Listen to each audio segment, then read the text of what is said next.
Wallace. Mr. Wallace. Mr. Workington. Mr. Workington. Troisième rangée à ma droite. Third row to my right. Cummings. Mr. Anders. Mr. Anders. Mr. Casson. Mr. Casson. Mr. Goldring. Mr. Goldring. Mr. Mark. Mr. Mark. Mr. Bernier. Mr. Bernier. Mr. Chong. Mr. Chong. Mr. Kerr. Mr. Kerr. Mr. O'Brien. Mr. O'Brien. Mr. Petit. Mr. Petit. Mr. Hahn. Mr. Hahn. Mr. Poiliev. Mr. Poiliev. Mr. Lukiski. Mr. Lukiski. Mrs. Wong. Mrs. Wong. Mrs. Glover. Mrs. Glover. Madame Boucher. Madame Boucher. Mr. Anderson. Mr. Anderson. Mr. Jean. Mr. Jean. Mr. Kamarnicki. Mr. Kamarnicki. Mr. Lemieux. Mr. Lemieux. Mr. Saxton. Mr. Saxton. Mr. Deckert. Mr. Deckert. Mr. Velicott. Mr. Velicott. Mrs. Gallant. Mrs. Gallant. Mr. Lunny. Mr. Lunny. Mr. Rajat. Mr. Rajat. Mr. Reed. Mr. Reed. Mr. Schellenberger. Mr. Schellenberger. Deuxième rangée à ma droite. Second row to my right. Richardson. Mr. Richardson. Mr. Benoit. Mr. Benoit. Mr. Breitkreitz. Mr. Breitkreitz. Mr. Lake. Mr. Lake. Mr. Kedisau Shore St. Margaret. Mr. Kitty South Shore St. Margaret. Mr. Warawa. Mr. Warawa. Mr. Mackenzie. Mr. Mackenzie. Mr. Kent. Mr. Kent. Mr. Goodyear. Mr. Goodyear. Mr. Merrifield. Mr. Merrifield. Mrs. Yelich. Mrs. Yelich. Madame Villeneuve. Madame Villeneuve. Mr. Hill. Mr. Hill. Mr. O'Connor. Mr. O'Connor. Ms. Ambrose. Ms. Ambrose. Ms. Oda. Ms. Oda. Monsieur Lebel. Mr. Lebel. Mr. Morfundy Royal. Mr. Morfundy Royal. Mr. Lunn. Mr. Lunn. Mr. Menzies. Mr. Menzies. Mr. Camp at Meadows Maple Ridge Mission. Mr. Camp Meadows Maple Ridge Mission. Mr. Dykstra. Mr. Dykstra. Mr. Del Mastro. Mr. Del Mastro. Mr. Gould. Mr. Gould. Mr. Carey. Mr. Carey. Mr. Thompson. Mr. Thompson. Mr. Harris Caribou Prince George. Mr. Harris Caribou Prince George. Ms. Leslie. Ms. Leslie. Mr. Rafferty. Mr. Rafferty. First row on my right. Mr. Fletcher. Mr. Fletcher. Mrs. Abloncy. Mrs. Abloncy. Ms. Raitt. Ms. Raitt. Mr. Ashfield. Mr. Ashfield. Mr. Van Loan. Mr. Van Loan. Mr. Taves. Mr. Taves. Mr. Day. Mr. Day. Mr. Nicholson. Mr. Nicholson. Mr. McKay Central Nova. Mr. McKay Central Nova. Mr. Prentice. Mr. Prentice. Mr. Harper. Mr. Harper. Mr. Cannon Pontiac. Mr. Cannon Pontiac. Mr. Clement. Mr. Clement. Mr. Strahl. Mr. Strahl. Mr. Baird. Mr. Baird. Mrs. Shea. Mrs. Shea. Mr. Kenny Calgary Southeast. Mr.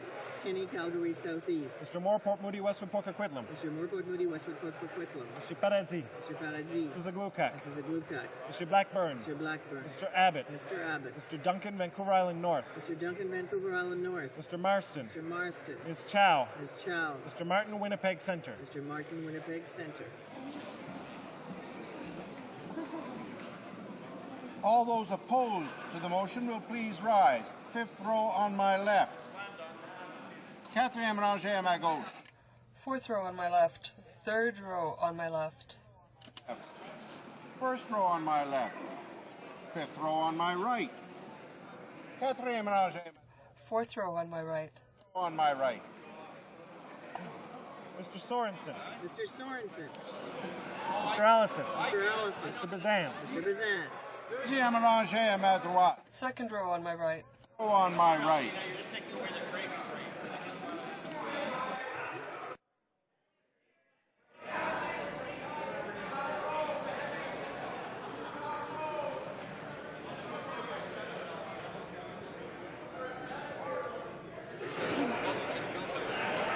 Yeas pour 280, 280.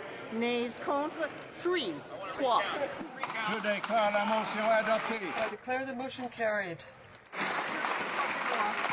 Accordingly, the bill stands referred to the Standing Committee on Finance. The House will now proceed to the taking of the deferred recorded division on the motion at second reading stage of Bill C 384 under private members' business. La question est la suivante. The question is as follows. Ms. Lalonde, seconded by Ms. Bourgeois, moved that Bill C-384, an act to amend the Criminal Code, Right to Die with Dignity, be now read a second time and referred to the Standing Committee on Justice and Human Rights. Que tous ceux à ma gauche. All those on my left who support the motion will please rise. Rangée à ma gauche. Fourth row to my right. To my left. Monsieur Dufour. Monsieur Wallet. Monsieur Wallet. Monsieur Guimard, Rimouski, Négette, Témiscouata, les Basques. Monsieur Guimard, Rimouski, Négette, Témiscouata, les Basques. Monsieur Paillet, Louis Hébert. Monsieur Paillet, Louis Hébert. Monsieur Dorion. Monsieur Dorion. Monsieur Desnoyers. Monsieur Desnoyers. Madame Baudin. Madame Baudin. Monsieur Pomerleau. Monsieur Pomerleau. Quatrième rangée à ma gauche. Fourth row to my left. Ms. Hall Finley. Ms. Hall Finley. Monsieur Carrier. Monsieur Carrier. Monsieur Lévesque. Monsieur Lévesque. Monsieur André. Monsieur André. Madame Mourani. Madame Mourani. Monsieur Godet. Monsieur Godet. Madame Deschamps. Madame Deschamps. Madame Bonsang. Madame Bonsang. Monsieur Vincent. Monsieur Vincent. Madame Tillac. Madame Tillac. Troisième rangée à ma gauche. Third row to my left. Madame Folco. Mr. Pachetti. Mr. Pachetti. Monsieur Blais. Monsieur Blais. Monsieur Cardin. Monsieur Cardin. Madame Faye. Madame Faye. Madame Lavallée. Madame Lavallée. Monsieur Plamondon. Monsieur Plamondon. Madame Freeman. Madame Freeman. Monsieur Saint-Cyr. Monsieur Saint-Cyr. Monsieur Malo. Monsieur Malo. Monsieur Nadeau. Monsieur Nadeau. Mr. Sixay. Mr. Sixay. Deuxième rang. Second row to my left. Coder. Monsieur Coder. Mr. McCallum. Mr. McCallum. Mr. Dosange. Mr. Dosange. Mr. Dryden. Mr. Dryden. Monsieur Lessard. Monsieur Lessard. Madame de Bellefeuille. Madame de Bellefeuille. Monsieur Guimond, Montmorency, Charlevoix, Côte-Nord. Monsieur Guimond, Montmorency, Charlevoix, Côte-Nord. Madame Gagnon. Madame Gagnon. Monsieur Lemay. Monsieur Lemay. Madame Brunel. Madame Brunel. Madame Gay. Madame Gay. Madame Bourgeois. Madame Bourgeois. Madame Demers. Madame Demers. Miss Crowder. Miss Crowder. Premier rangé. First row to my left. Monsieur Bélanger. Monsieur Bélanger. Monsieur Laframboise. Monsieur Laframboise. Monsieur Paillé-Hochelaga. Monsieur Paillé-Hochelaga. Monsieur Duceppe. Monsieur Duceppe. Monsieur Paquette. Monsieur Paquette. Monsieur Bachan. Monsieur Bachan. Monsieur Bigras. Monsieur Bigras. Monsieur Ménard. Monsieur Ménard. Miss Davies, Vancouver East. Miss Davies, Vancouver East. Fifth row on my right. Monsieur Arthur. Monsieur Arthur. Quatrième rangée. Fourth row on my right. Troisième rangée. Third row on my right. Second row on my right. Ms. Leslie. Ms. Leslie. Back to Madame Werner. Puis Madame Werner. First row on my right. Monsieur Cannon Pontiac. Monsieur Cannon Pontiac. Ms. Chow. Ms. Chow. Que tous ceux qui s'opposent à la motion. All those opposed to the motion will please rise. Fifth row to my left. Ms. Murray. Ms. Murray. Mr. Andrews. Mr. Andrews. Ms. Cody. Ms. Cody. Mrs. Crombie. Mrs. Crombie. Ms. Duncan Etobicoke North. Ms. Duncan Etobicoke North. Ms. Foote. Ms. Foote. Mr. Kenya. Mr. Kenya. Mr. Kennedy. Mr. Kennedy. Madame Mendez. Madame Mendez. Mr. Oliphant. Mr. Oliphant. Mrs. Simpson. Mrs. Simpson. Mr. Valerius. Mr. Valerius. Madame Zarak. Madame Zarak. Mr. Donnelly. Mr. Donnelly. Ms. Duncan Edmonton Strathcona. Ms. Duncan Edmonton Strathcona. Mr. Gravel. Mr. Gravel. Madame Hughes. Madame Hughes. Mr. Stauffer. Mr. Stauffer. Quatrième rangée. Fourth row to my left. Mr. Holland. Mr. McGinty. Mr. McGinty. Ms. Ratansi. Ms. Ratansi. Mr. Rodriguez. Mr. Rodriguez. Mr. Rota. Mr. Rota. Mr. Savage. Mr. Savage. Mr. Scarpalagia. Scarpalagia. Mr. Silva. Mr. Silva. Mr. Sims. Mr. Sims. Mr. Jesnevsky. Mr. Jesnevsky. Mr. Russell. Mr. Russell. Mr. Murphy, Moncton, Riverview, Dieppe. Mr. Murphy, Mountain Riverview, Dieppe. Mr. Pearson. Mr. Pearson. Monsieur Asselin. Monsieur Asselin. Madame Savoie. Madame Savoie. Mr. Dewar. Mr. Dewar. Mr. Malloway. Mr. Malloway. Mr. Alan Welland. Mr. Alan Welland. Ms. Ashton. Ms. Ashton. Mr. Davies, Vancouver, Kingsway. Mr. Davies, Vancouver, Kingsway. Mr. Adamanenko. Mr. Adamanenko. Third row on my left. Mr. McTague. Mr. McTague. Mr. Patry. Mr. Patry. Mr. Zabo. Mr. Zabo. Mr. McKay, Scarborough, Guildwood. Mr. McKay, Scarborough, Guildwood. Mr. Wilford. Mr. Wilford. Mr. Bagnall. Mr. Bagnall. Mr. Iking. Mr. Iking. Mr. Leblanc. Mr. Leblanc. Mr. Murphy, Mr. Charlottetown. Murphy, Charlottetown. Ms. Neville. Ms. Neville. Mr. Tonks. Mr. Tonks. Mr. Baines. Mr. Baines. Mr. Damour. Mr. Damour. Mr. Julian. Mr. Julian. Mr. Cullen. Mr. Cullen. Ms. Matheson. Ms. Matheson. Mr. Bevington. Mr. Bevington. Second row on my left. Mr. Karagianis. Karagianis. Mr. Canis. Mr. Canis. Mr. Lee. Mr. Lee. Ms. Bennett. Ms. Bennett. Mr. Bryson. Mr. Bryson. Mr. Kotler. Mr. Kotler. Mr. Malley. Mr. Malley. Mr. Prue. Mr. Pooh. Mr. Kusner. Mr. Kusner. Ms. Scrow. Ms. Screw. Mr. Christofferson. Mr. Christofferson. Sorry, back to Mr. Martin Sault Ste. Marie. Mr. Martin Sault Ste. Marie. Mr. Godin. Mr. Godin. Mr. Comartin. Mr. Comartin. Mr. Christofferson. He's already been counted, yes. And Mr. Angus. Mr. Angus. Row on my left.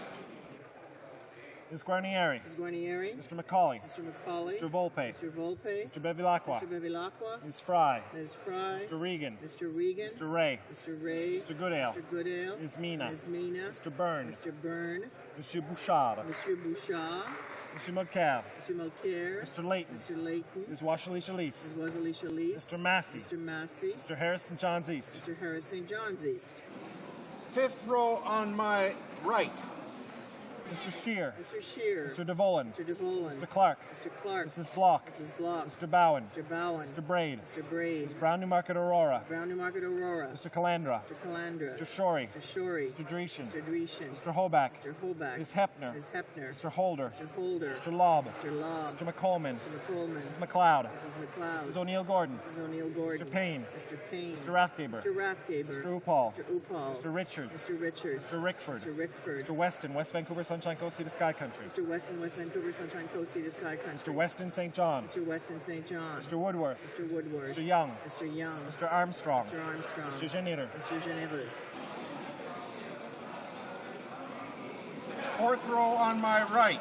Mr. Brown leads Grenville. Mr. Brown leads Grenville. Mrs. Greywall. Mrs. Greywall. Mr. Hebert. Mr. Hebert. Mr. Cramprince Edward Hastings. Mr. Cramprince Edward Hastings. Mr. Miller. Mr. Miller. Mr. Preston. Mr. Preston. Mrs. Smith. Mrs. Smith. Mr. Tilson. Mr. Tilson. Mr. Trost. Mr. Trost. Mr. Tweed. Mr. Tweed. Mr. Watson. Mr. Watson. Mr. Albrecht. Mr. Albrecht. Mr. Lozon. Mr. Lozon. Mr. Allen to McMactaquack. Mr. Allen de McNactaquack. Mr. Blaney. Mr. Blaney. Mr. Brown Berry. Mr. Brown Berry. Mr. Bernouge. Mr. Bernouge. Mr. Calkins. Mr. Calkins. Mr. Cannon Colonial Lake Country. Mr. Cannon Colonial Lake Country. Mrs. Davidson. Mrs. Davidson. Mr. Fast. Mr. Fast. Mr. Gedipo. Mr. Galipo. Mr. Mays. Mr. Mays. Mr. Norlock. Mr. Norlock. Mr. Shipley. Mr. Shipley. Mr. Stanton. Mr. Stanton. Mr. Storseth. Mr. Storseth. Mr. Sweet. Mr. Sweet. Mr. Van Kesteren. Mr. Van Kesteren. Mr. Wallace. Mr. Wallace. Mr. Workington. Mr. Workington. Troisième rangée à ma droite. Third row to my right. Mr. Anders. Mr. Anders. Mr. Casson. Casson. Mr. Goldring. Mr. Goldring. Mr. Mark. Mr. Mark. Mr. Bernier. Mr. Bernier. Mr. Chong. Mr. Chong. Mr. Kerr. Mr. Kerr. Mr. O'Brien. Mr. O'Brien. Mr. Pitsy. Mr. Pitsy. Mr. Hahn. Mr. Hahn. Mr. Poiliev. Mr. Poliev. Mr. Lukiski. Mr. Lukiski. Mrs. Wong. Mrs. Wong. Ms. Glover. Ms. Glover. Madame Boucher. Madame Boucher. Mr. Anderson. Mr. Anderson. Mr. Jean. Mr. Jean. Mr. Kamarnicki. Mr. Kamarnicki. Mr. Lemieux. Mr. Lemieux. Mr. Saxton. Mr. Saxton. Mr. Deckert. Mr. Deckard. Mr. Bellicott. Mr. Vellicott. Mrs. Gallant. Mrs. Gallant. Mr. Lunny. Mr. Lunny. Mr. Rajat. Mr. Rajat. Mr. Reed. Mr. Reed. Mr. Sorensen. Mr. Sorensen. Mr. Schellenberger. Mr. Schellenberger. Mr. Allison. Mr. Allison. Mr. Bazan. Mr. Bazan. Deuxième rangée à ma droite. Second row to my right. Richardson. Mr. Benoit. Mr. Benoit. Mr. Breitkreitz. Mr. Breitkreitz. Mr. Lake. Mr. Lake. Mr. Katie South Shore St. Margaret. Mr. Katie South Shore St. Margaret. Mr. Warawa. Mr. Warawa. Mr. Mackenzie. Mr. Mackenzie. Mr. Kent. Mr. Kent. Mr. Goodyear. Mr. Goodyear. Mr. Merrifield. Mr. Merrifield. Mrs. Yelich. Mrs. Yelich. Mr. Hill. Mr. Hill. Mr. O'Connor. Mr. O'Connor. Ms. Ambrose. Ms. Ambrose. Ms. Oda. Ms. Oda. Mr. Lebel. Mr. Lebel. Mr. Moore Fundy Royal. Mr. Moore Fundy Royal. Mr. Lunn. Mr. Lunn. Mr. Menzies. Mr. Menzies. Mr. Camp at Meadows Maple Ridge Mission. Mr. Camp at Meadows Maple Ridge Mission. Mr. Dykstra. Mr. Dykstra. Mr. Del Mastro. Mr. Del Mastro. Mr. Gould. Mr. Gould. Mr. Carey. Mr. Carey. Mr. Thompson. Mr. Thompson. Mr. Harris Caribou Prince George. Mr. Harris Caribou Prince George. Mr. Tebow. Mr. Tebow. Mr. Rafferty. Mr. Rafferty. First row on my right. Mrs. Ablonsy. Mrs. Ablonsy. Ms. Rate. Ms. Rate. Mr. Ashfield. Mr. Ashfield. Mr. Van Loan. Mr. Van Loan. Mr. Taves. Mr. Taves. Mr. Day. Mr. Day. Mr. Nicholson. Mr. Nicholson. Mr. McKay Central Nova. McKay Central Nova. Mr. Prentice. Mr. Prentice. Mr. Harper. Mr. Harper. Mr. Clement. Mr. Clement. Mr. Strahl. Mr. Strahl. Mr. Baird. Mr. Baird. Mrs. Shea. Mrs. Shea. Mr. Kenny Calgary Southeast. Mr. Kenny Calgary Southeast. Mr. Moore Port Moody Westwood Port Coquitlam. Mr. Moore Port Moody Westwood Port Coquitlam. Mr. Paradzi. Mr. Paradzi. Mrs. Aglukac. Mrs. Aglukac. Mr. Blackburn. Mr. Blackburn. Mr. Abbott. Mr. Abbott. Mr. Duncan Vancouver Island North. Mr. Duncan Vancouver Island North. Mr. Marston. Mr. Marston. Mr. Martin Winnipeg Centre. Mr. Martin Winnipeg Centre.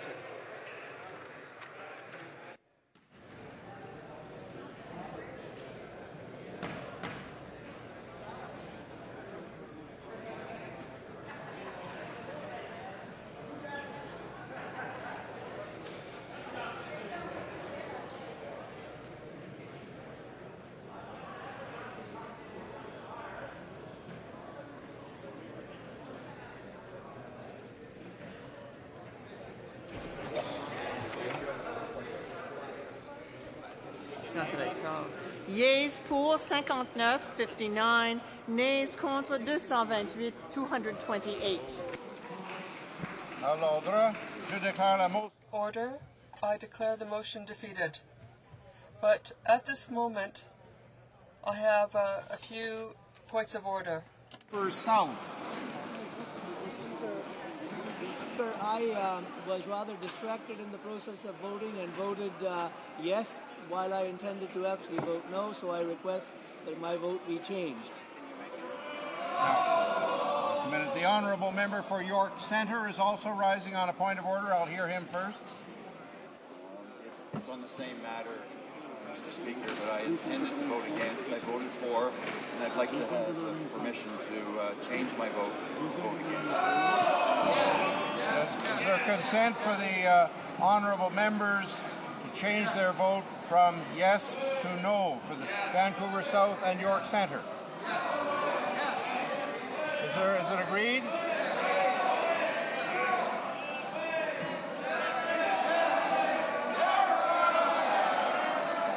It sounds like there's agreement as near as I can make out. No?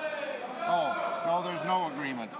So I'm afraid the honourable members might have voted twice. We seem to have had this experience lately, and then they could have chosen, but only voting, they could have voted yes and then voted no. We've had this happen in the House recently, as they might recall.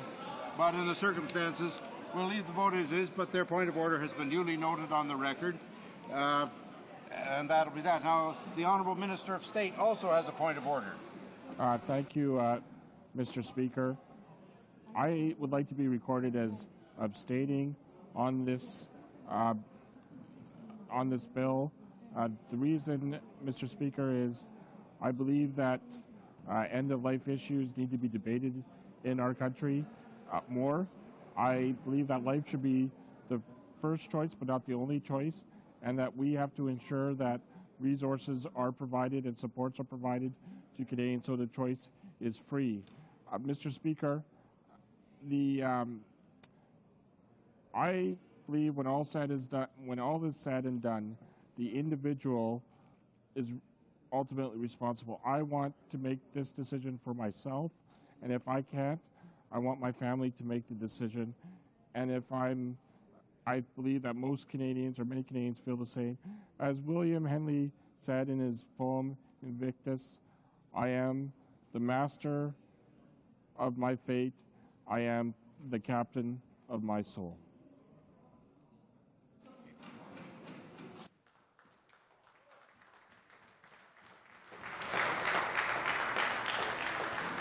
It being 6:40, the House will now proceed to the consideration of private members' business as listed on today's order paper. Private members' business. Report stage of Bill C-201 in the name of Mr. Stauffer, an act to amend the Canadian Forces Superannuation Act and the Royal Canadian Mounted Police Superannuation Act, deletion of deduction from annuity. Order. There are 11 motions and amendments standing on the notice paper for the report stage of Bill C-201. Motions number 1 to 11 will be grouped for debate and voted upon according to the voting pattern available at the table. I would point out to the House that the motions are aimed at restoring the title and the original provisions of the bill that were gutted in the committee. The fact that according to our practice, the majority of these motions would ordinarily be inadmissible if not accompanied by a royal recommendation. However, they were selected since they proposed to restore all of the bill's clauses which were deleted in committee. That being said, members will recall my ruling of May 12, 2009 in the debates at page 3,426, identifying Bill C-201 as requiring a royal recommendation. This ruling would remain in effect should the motions be adopted to amend this bill and restore it to its original form. I will now submit motions 1 to 11 to the House. Motion number 1, Mr. Stauffer, seconded by Mr. Malway, moves that Bill C-201 be amended by restoring the title as follows. May I dispense? Motion number 2, Mr. Stauffer, seconded by Mr. Malway, moves. May I dispense? Motion number 3, may I dispense? Motion number 4, may I dispense? 5, 6, 7, 8, 9, 10, and 11, may I dispense? Thank you very much. Debate. The honourable member for Sackville Eastern Shore. Thank you very much, Mr. Speaker, and I thank you very much as well for the opportunity to speak again on Bill C-201. Mr. Speaker, for those who are listening, for those of the House, a little history on Bill 201. About 5 years ago, 3 ex-service personnel came to my office and asked me and discussed with me the concerns of what they call the clawback of their military pensions at age 65, and also the Canada pension deductions or clawback when members are disabled and collect the Canada Pension Disability as related to their superannuation. Those three men, Mr. Speaker, were John LaBelle, Roger Booton, and Mel Pittman, all of Lower Sackville, Nova Scotia. And these fine gentlemen have petitioned people across the country to the point where close to over 125,000 individuals have written in and talked about this issue. The territorial legislature of the Yukon is fully supportive of it. The provincial government and the other two parties, the Liberals and the Conservatives of the provincial Nova Scotia, have all agreed to it as well, Mr. Speaker, in their debates as well. What we're trying to do, Mr. Speaker, is to ensure that the men and women who serve our country in the RCMP and the Canadian military have financial dignity when they retire. The premise, Mr. Speaker, was in 1966, when Canada Pension came into being, the government split the contributions of deductions to superannuation and to the Canadian Pension Plan. The problem was, Mr. Speaker, that nobody in the military was advised that this was going to happen to them. This was a decision made without their knowledge and without their consent. It was done on their behalf. And not knowing, Mr. Speaker, that years later when they retire, what they would receive is what is called a CPP, or Canada Pension Plan, or QPP, deduction from their superannuation. And, Mr. Speaker, we've said very clearly that nobody, when they become disabled or when they turn 65, should be losing money. Now, Mr. Speaker, it fundamentally works like this in the disabled aspect. I have a gentleman named Roddy O'Hanley, who's an RCMP officer. After 30 years of service, he became disabled and had to leave the RCMP. Now, Mr. Speaker, he received 64% of his superannuation, and then Great West Life would top it up to 75% by adding an additional 11%. After 2 years, Great West Life shuts off, and then he has to apply for Canada Pension Disability. Well, Mr. Speaker, he applied for Canada Pension Disability and then received a lump sum of over $16,000. And, of course, the first call he got was from the RCMP annuity branch that said he owes them over $11,000. And that, Mr. Speaker, would have been the deduction if he had received CPP from the beginning. So he had to pay all that money back. And then Great West Life came to him and said, you owe us close to $7,000 to $8,000, Mr. Speaker. And so he ended up getting $16,000. He had to pay over $19,000 back because Great West Life clawed all that money back that they had put in as well. And when he turned 65, Mr. Speaker, what will happen, Canada Pension Disability shuts off, and he gets a reduced CPP, which is deducted from his superannuation. So he loses money once again. And, Mr. Speaker, this is not what we should be telling those heroes of our country, of the RCMP and of our military, that this is what happens to you. Mr. Speaker, I have spoken to many, many, many veterans and their families and RCMP officers across the country. And this Bill 201, Mr. Speaker, affects only 96,000 of them. There's 86,000 veterans of the military and 84,000 and 12,000 of the RCMP, so 96,000. We have close to 700,000 military and RCMP individuals that are retired. But, Mr. Speaker, this bill only applies to those that have received their superannuation, and you would have had to have served over 20 years in order to get that. Of course, now, Mr. Speaker, as you know, a few years ago the changes were made to the eligibility of an early pension plan, and now these members have to serve 25 years in order to get an earlier pension plan. And, Mr. Speaker, let's just go on about who we're talking about. The Honourable Parliamentary Secretary to the Minister of Defence is a tremendous individual in this House of Commons, Mr. Speaker, because he also served 30 years in the Air Force, and I think he flew fighter jets as well. The former Minister of Defence, who I believe now is the whip of the party, of the Conservative Party, also was a general, Mr. Speaker. And the reality is these men have served their country. And, Mr. Speaker, they are just two in this House, but, Mr. Speaker, we know that there are many of them across the country that have so gallantly put their lives on the line so that you and I can have a good night's sleep. And I remind everybody, Mr. Speaker, that the men and women of the armed forces and the RCMP, when they sign on the bottom line, they have the unlimited liability. We in Parliament, whether in government or opposition, have the ultimate responsibility to their needs. And, Mr. Speaker, I've spoken to so many individuals that in their career have moved, in some cases, 17 times across the country and internationally.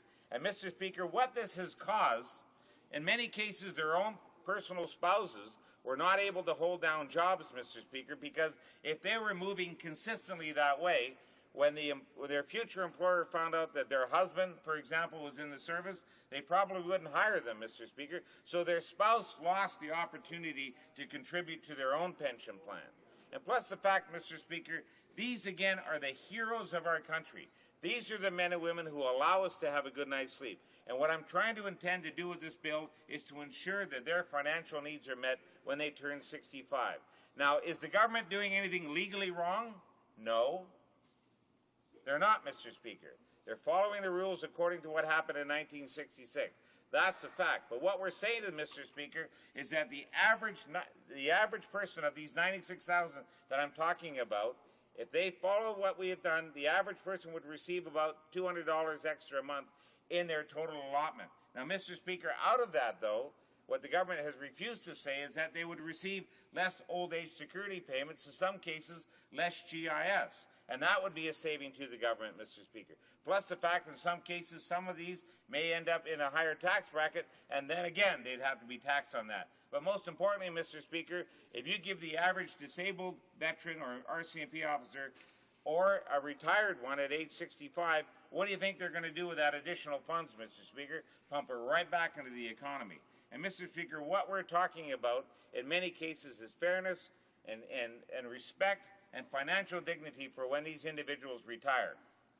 Now, let's go over a few things that have happened this week alone when it comes to our veterans, Mr. Speaker. There's a long-term care facility in Cape Breton, Mr. Speaker, and they have been refused money to get a proper kitchen area to feed hot meals to veterans. We have found out, Mr. Speaker, that today in London, Ontario, one of the hospitals there, their beds are going to be shut by 72 over next year. That's 72 hospital beds, Mr. Speaker, for veterans that will no longer be eligible for what we call the modern-day veterans. We also found out, Mr. Speaker, that allied veterans cannot have access to hospital beds in this country. Mr. Speaker, we also found out that the government has still refused to put Agent Orange into a public inquiry, even though they promised that when they were in opposition. We also find out, Mr. Speaker, that they had promised, the current Prime Minister, when he was in opposition, promised that all widows and widowers of VIP program would receive immediately, and all of them, not some of them, and not under strict criteria. So, Mr. Speaker, these are some of the problems we're having for veterans and their families. So again, these three gentlemen come along, Roger, Mel, and John, and they asked me quite clearly, is there any way that this can be fixed, and can we bring forward legislation in order to assist them? And this is exactly what we've done. Now, don't get me wrong, Mr. Speaker, there are certain things the government has done with the previous government in order to improve the lot of veterans and their families. The new Veterans Charter, Mr. Speaker, is an example of moving the yardsticks forward. Is it perfect? No. And this is why the committees, for example, are examining the Veterans Charter right now. And, Mr. Speaker, there's so much more that the government can be doing. But what I found quite despicable the other day, Mr. Speaker, was the Prime Minister of Canada on Easter Saturday standing at a Calgary food bank filling up a hamper for a food bank that's designed specifically for veterans. And under no circumstance, Mr. Speaker, should any veteran or their family ever have to go to a food bank to get food. That's despicable, Mr. Speaker, and this government should hang their head in shame for that. But the reality is, Mr. Speaker, Bill 201 is affordable.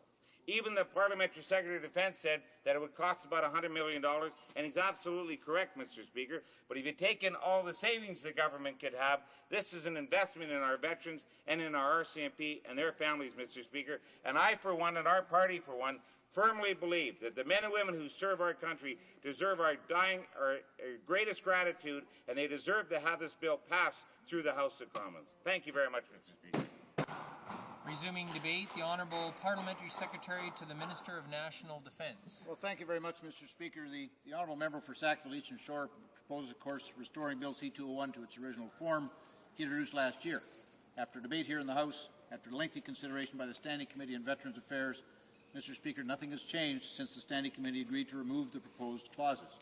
There are some issues. Disability issue is one that does deserve discussion. But the rest of it, Mr. Speaker, I'm sorry, I cannot support the Honourable Member's motions for the same reasons as before. Cela n'enlève rien au profond. And that doesn't take away anything from our respect for the Canadian forces. I am very proud of my colleagues and the men and women in uniform today. The military and their families make a great deal of sacrifice, and we have a duty to look after them. We have the Canadian Forces pension to help our veterans, and the system is generous and flexible and aimed to help them. We're paying 6% of their salary into their pension plan, or CFSA. When the Canada Pension Plan was integrated with the CFSA, as were all other public service pension plans, CF members continued to pay 6% of their salary into pension benefits. The only change was that 1.8% now went to CPP and 4.2% went to CFSA. Upon retirement, the member receives 2% of his or her best 5-year average salary per year or partial year of service. The member pays 25% of the cost of that pension, and the public pays the other 75%. Members of the CF typically retire well before age 65. When they collect their CFSA upon retirement, it consists of 2 parts. The larger part, approximately 70%, is the lifetime benefit, and that's the amount from CFSA the member will continue to receive until he or she dies. The smaller part, approximately 30%, is termed the bridge benefit and serves to bridge the pensioner's income at the full 2% per year of service until age 65, when most people start collecting CPP. At age 65, having done its job, the bridge benefit ceases. In most cases, the amount of CPP that commences will be at least equal to the amount of the bridge benefit that ceases, thus giving the pensioner a consistent income flow throughout retirement years. That's the way it's designed. That's the way it works. This will not be the case, though, under 2 circumstances. If the member does not earn taxable income between CF retirement age and age 65, he or she will not have contributed to CPP for that period. In that case, the amount of CPP eligibility will be less and will likely be less than the bridge benefit, which ceases at 65. In most cases, working or not working is a decision the member makes. Canadians can draw CPP as early as age 60, with a reduction of 0.5% per month before age 65. So if somebody took it at age 60, their total reduction would be 30%. That's the reduced amount plus indexing that the pensioner will receive from CPP for the rest of his or her life. A CF pensioner taking CPP at age 60 will in effect be receiving both the bridge benefit and CPP for that 5-year period. That's a good thing. But he or she must be prepared for a reduction in overall benefit when the bridge benefit ceases at age 65. But as I repeat, Mr. Speaker, those are the only cases where a person is liable to receive less from CPP than they're getting from the bridge benefit. The total pension benefit continues to be indexed, and the decision to take CPP early rests with the member. CFSA and CPP are working exactly as set up and paid for, and do provide for a consistent indexed level of retirement income for CF members and RCMP. The essence of the argument of Bill C-201 is that CF and RCMP pensioners should be able to collect both the bridge benefit and CPP beyond age 65. This would amount to stacking the CFSA lifetime benefit, bridge benefit, and CPP, amounting to approximately 30% increase, even though we haven't paid for a stacked pension plan. It's as simple as that. The cost to implement Bill C-201, and my honourable colleague mentioned part of it, would be prohibitive, with a one-time cost, according to the Office of the Superintendent of Financial Institutions, of $7 billion, and annual costs of $110 million, and increasing. Plan members and Canadian taxpayers would have to bear the burden of the increase in future contributions. Are plan members prepared for an additional deduction in pay? A soldier making $50,000 a year would see an increased annual pay deduction of $1,000. Would it be fair to ask taxpayers to pay the increase? The government does have a responsibility to our service members, but we also have a responsibility to Canadian taxpayers to carefully manage the money they entrust to us. Proponents of Bill C-201 suggested the annual cost of implementation could be covered by diverting CF members' EI contributions. Annual EI contributions by CF members amount to $54 million per year, which covers less than half the annual cost. In addition, approximately 3,000 CF members use EI benefits every year for maternity leave and parental leave, and those important benefits would be denied. We care too much about our military families to do that, Mr. Speaker. Our government has acted. With the Budget Implementation Act of 2006, the government approved an amendment that changed the calculation of the lifetime benefit in the recipient's favour. Therefore, the dollar amount reduced at age 65 will be less, resulting in increased long-term pension benefit. The very well-organized advocates of Bill C-201 propose a number of what are essentially red herrings. They point to the lack of consultation and input by CF members in 1966. Well, Mr. Speaker, the CF is not a union and doesn't get to vote on pay and benefits. The leadership of the CF makes decisions for the members on their behalf, and that's not going to change. There is no doubt the communication of the changes was sporadic at best. But since then, efforts have been made to inform our veterans and plan members and answer the questions. There's a website, informative publications, a 1-800 number, and briefings upon approaching retirement. Ultimately, plan members are responsible for learning about and understanding their respective pay and benefits. Some suggest that MPs have exempted themselves from what they call a clawback of the bridge benefit. I'm glad to see the member didn't bring it up, but I can tell you it's on all of their websites. MPs come and go at all ages and do not collect their pensions until age 55, unlike CF members who can collect pensions years earlier. MPs do not collect any bridge benefit from or to any age. Therefore, there is simply nothing to claw back. You know, being an easy target is part of the life of an MP, but is simply intentionally misleading in this case. Many point to petitions, as my honourable colleague did, signed by 100,000 or 125,000 people in support of Bill C-201. Mr. Speaker, anybody will sign a pension that holds an implied promise of more money, and I don't suggest that anybody signed in bad faith. They have simply been misled. I've spoken to many former CF colleagues who knew the issue was bogus, but signed anyway. Why not? While there are many former senior officers who have signed the petition, there are a great many more who have not signed. These include many former chiefs of defence staff and leaders who are acknowledged as being strong supporters of the troops. They know that it is simply not a legitimate issue. The last time we debated this bill, I received hundreds of angry emails and phone calls, and I expect there will be more to come. Some send me their CFSA statements pointing out that at age 65, their CFSA would be reduced by X dollars per month and that they would lose indexing on that amount. What they don't send me is their CPP statement that says they will receive X dollars per month and it will be indexed. Some propose the emotional arguments about how members of the CF have served and sacrificed themselves and their families.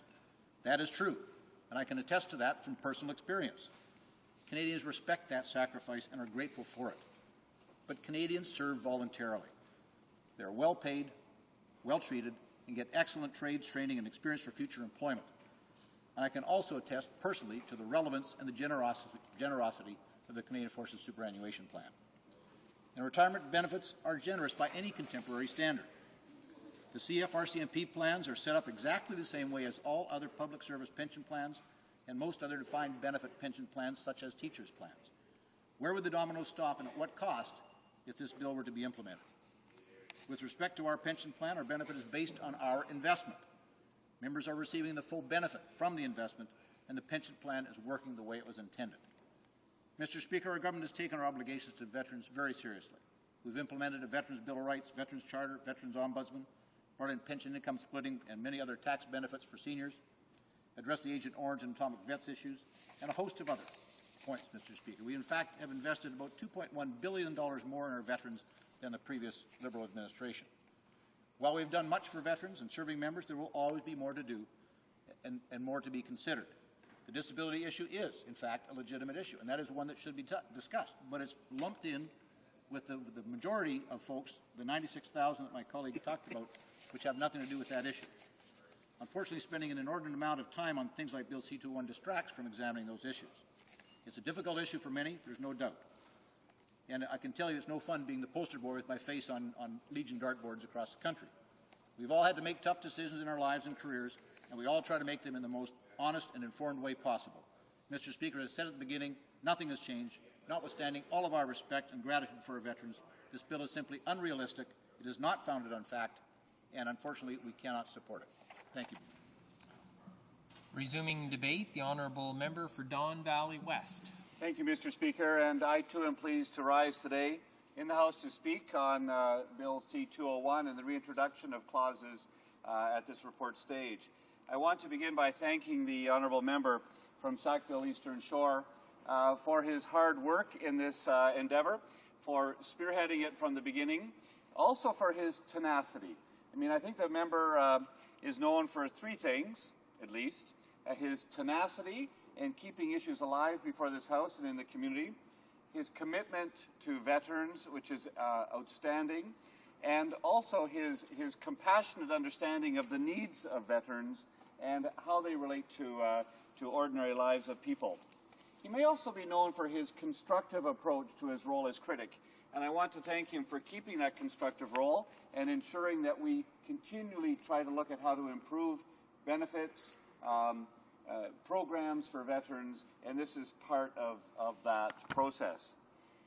As official opposition critic for Veterans Affairs, it's always an honor and truly a privilege to get to work with and to learn from so many of Canada's bravest and finest men and women.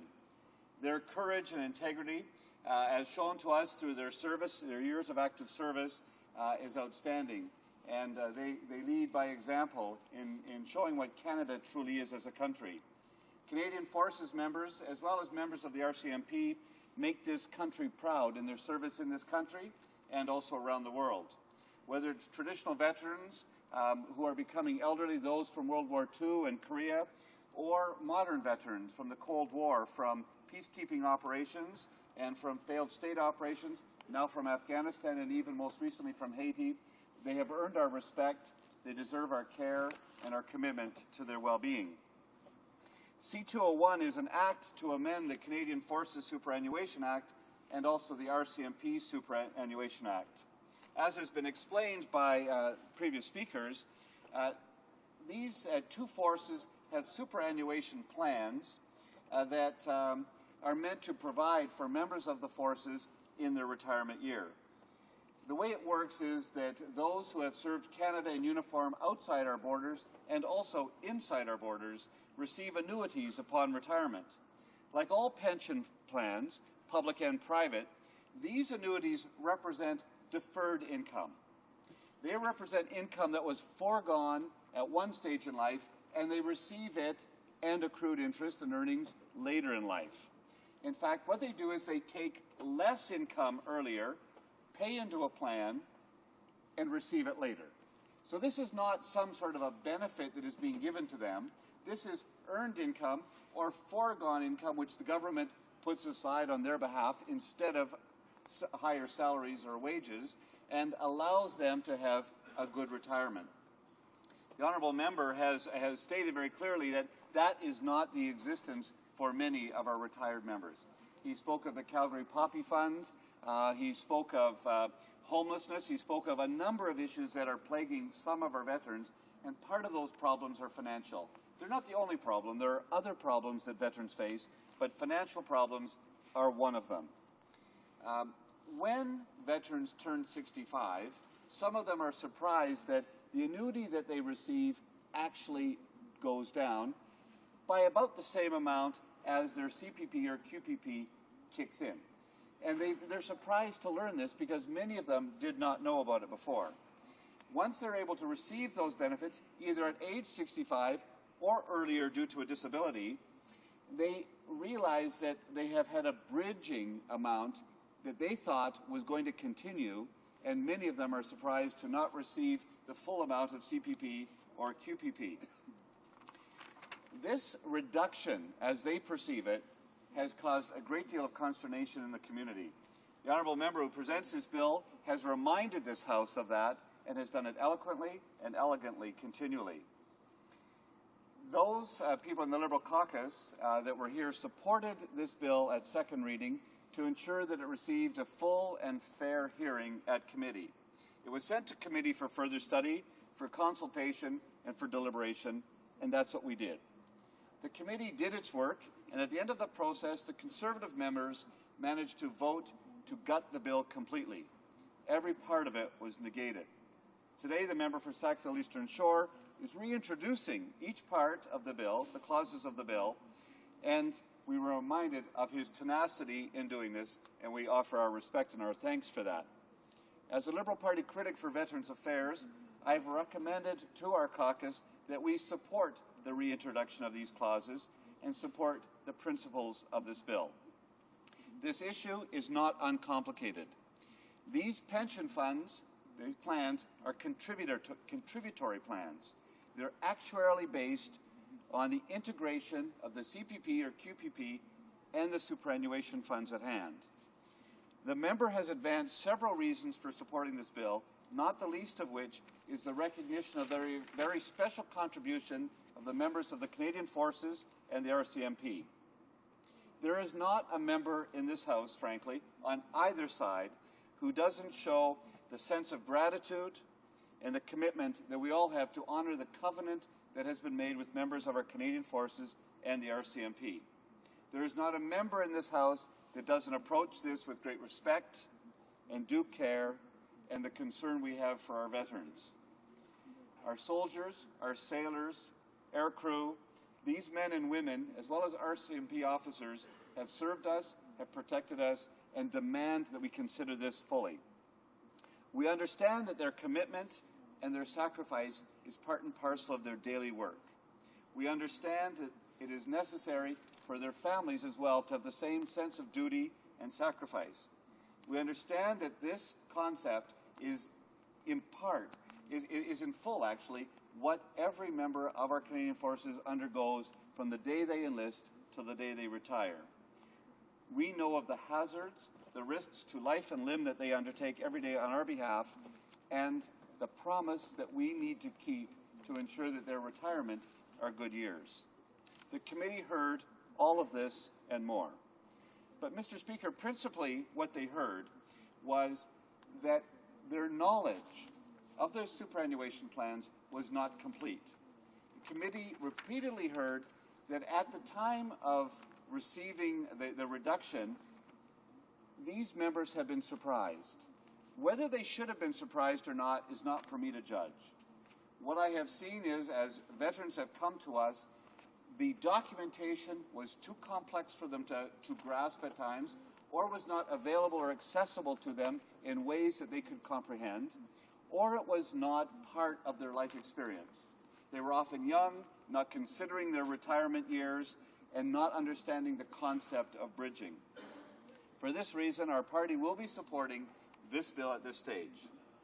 Compounded with the testimony that we heard from these men and women, non-commissioned, commissioned officers, enlisted people, officers from the RCMP, was that the information, the preparation, and the readiness for retirement programs offered in years gone by were not adequate for them. They did not have the information that they needed. We have the responsibility now to correct that wrong in two ways: to ensure that documentation of superannuation plans is accessible, is available, and is understandable. We also have to correct a wrong for those who have not received the income that they thought they had paid into. The issue of fairness at stake here has to do with accessibility, comprehensibility of materials, and about making sure that they are prepared for the retirement.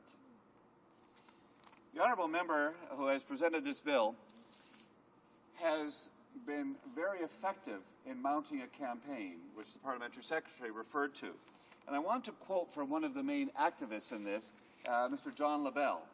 He's written, "It is time to put the politics aside and for all members of Parliament to demonstrate their recognition and appreciation in a tangible way to the men and women who have served and are currently serving our country. Take action to terminate this undemocratic, unfair, and unjust treatment of veterans.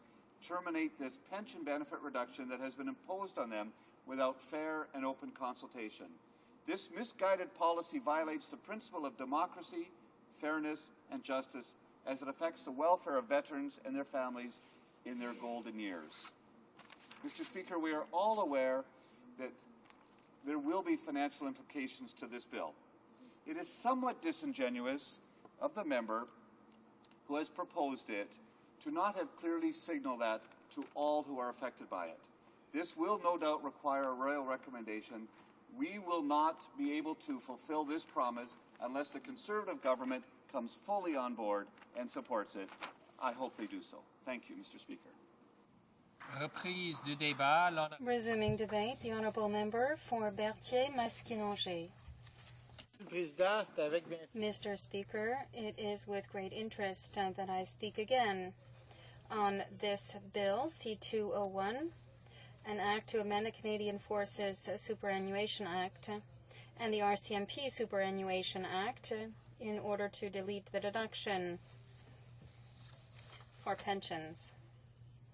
The Bloc, always mindful and sensitive, and it is an honor for us to defend here in this House the veterans, as well as members of the RCMP, and in order to ensure that the compensation that they get is fair and equitable, the Bloc has decided to support the bill at second reading in order to ensure that it was studied in the Standing Committee on Veterans Affairs. So we looked at the bill within the committee, the Standing Committee on Veterans Affairs. Unfortunately, to our great disappointment, once the bill went to the Standing Committee on Veterans Affairs, we rapidly realized that not only were the Conservatives and Liberals not wanting to conduct an in-depth study of the bill, but they really hoped that the bill would be withdrawn, to our great surprise, because I believe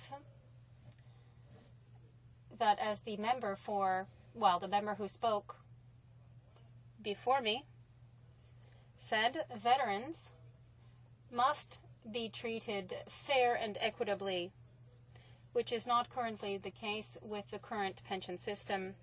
We remember that at second reading stage of the bill, when we were looking and studying this bill, the Liberals had supported the bill and they had voted in favor of it for it to go to committee stage. Unfortunately, on November 17, 2009, when the Conservatives rejected all the clauses of this good bill that has been introduced by my colleague on C-201, the majority of the Liberals decided to abstain, avoiding the responsibilities that they had committed to previously, and the result was that Bill C-201 was defeated, and that's why we are seeing this come back to the House. Today, the member for Sackville Eastern Shore is once again being tenacious and very courageous, and is presenting at report stage amendments to reintroduce all the clauses within the bill for Bill C-201. Obviously, we will support the amendments because we are consistent and we supported the bill and we wanted to look at it in depth in committee. We still believe that the bill deserves the support of all the parliamentarians in this House. And royal assent, of course. As parliamentarians, it is our duty. It is our duty to ensure that all of the services provided be quality services that meet the needs of veterans and their families, so that we can recognize the services that they have given this country. And we're seeing what is being offered in the new Veterans Charter and this bill, Bill C-201. And to this end, the Bloc Québécois is concerned with the compensation awarded to veterans and RCMP members who reach retirement age. We believe that Bill C-201 responds in part to that concern because the goal is to abolish the deduction of Canadian Forces and RCMP members' pensions when they reach the age of 65. Mr. Speaker, the deduction is explained by the fact that since 1966, the Canadian Forces and RCMP Superannuation Act has been an integral part of the Canada Pension Plan, as are all federal pension plans. In fact, when the Canada Pension Plan was created in 1966, the vast majority of Canadian employers, including the federal government, decided to integrate their retirement plans with the Canada Pension Plan instead of maintaining two parallel plans. Bill C-201, introduced by the member for Sackville Eastern Shore, seeks to amend this situation by eliminating the deduction. The government wonders why the bill includes only RCMP and Canadian Forces members. I believe that all parliamentarians will agree with me when I say that they have played a unique role unique from every other member of the federal public service. a special role, a role that means that the federal government parliamentarians have to pay tribute to what these people have done for Quebec as well as for all of Canada. Mr. Speaker, they deserve special, unique compensation because they have put their lives in danger and continue to do so in order to defend the important values of our society. We believe that Bill C-201 could ensure easier transition between military life and civilian life when a member of the Canadian Forces leaves the forces and becomes a former soldier. That said, and as I said earlier in my speech, the Bloc Québécois is concerned with the compensation awarded to our veterans. Mr. Speaker, I am pleased to see that the Liberals will support once again this bill. I hope only that they will support it as they should have in committee. And we're asking them to be consistent in the way they make their choices. And of course, I would ask the Conservative Party to do the same. That is, to look at this bill and study it seriously and with great rigor, and to do this for our veterans. I am convinced that by conducting an in-depth study on C-201, they will make the right choice, which is, of course, to pass this bill. 3 years after its adoption, the committee wants to ensure that the new Veterans Charter responds adequately to the unique needs of veterans and their families. This is something else that we looked at within that committee, and I believe that the new Veterans Charter, which we're currently studying, Mr. Speaker, this bill is something that goes hand in hand with this new Veterans Charter because this is the tools that we're giving them.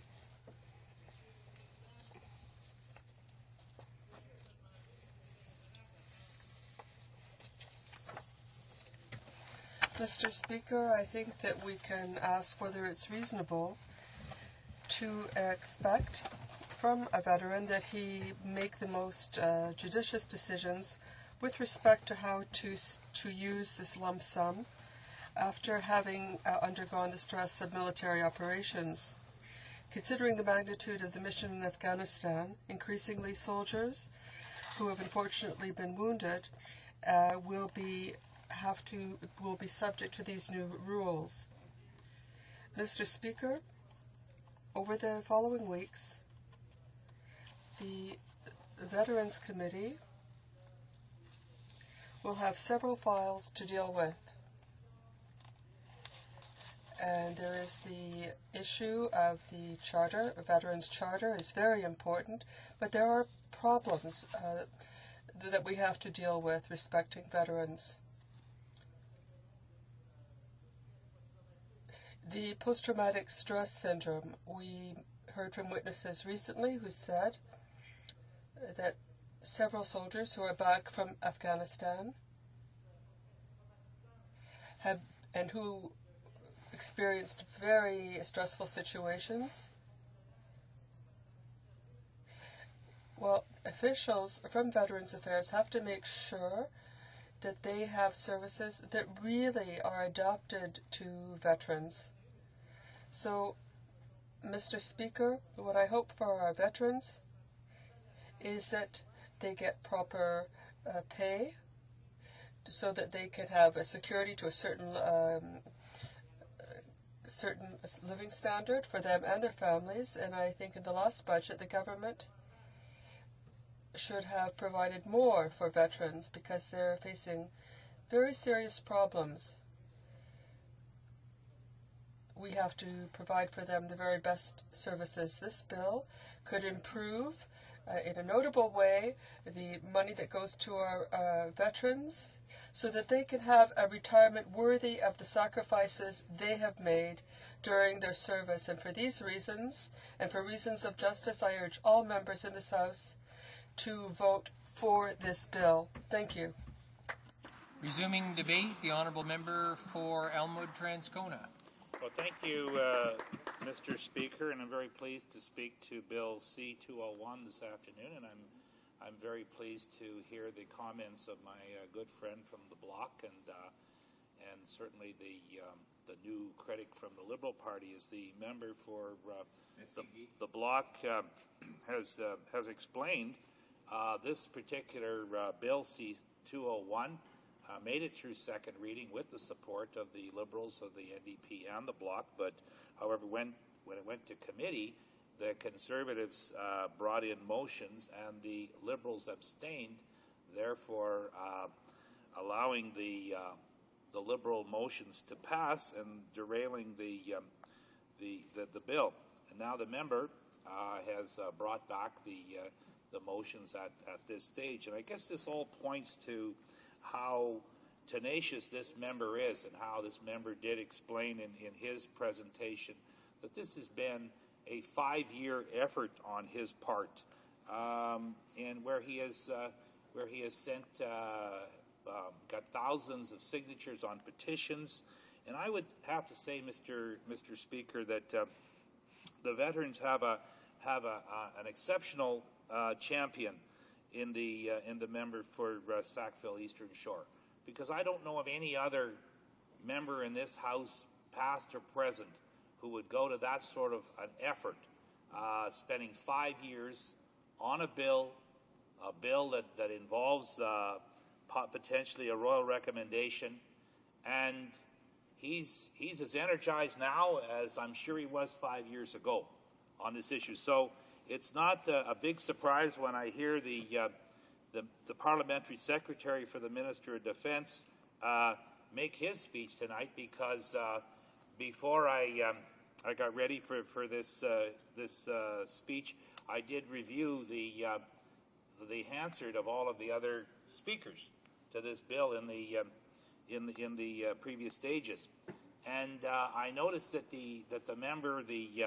parliamentary secretary, is as downcast tonight as he was previously, because he has experienced a hornet's nest dealing with this particular bill sponsored by the member for Sackville Eastern Shore.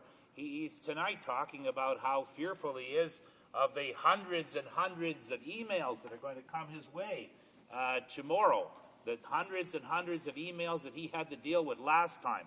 And I know he's certainly not looking forward to that.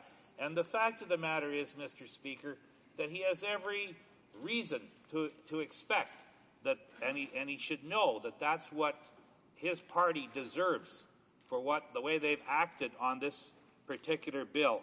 Mr. Speaker, we have a situation where we have the Prime Minister recently in Calgary attending a food bank for our veterans.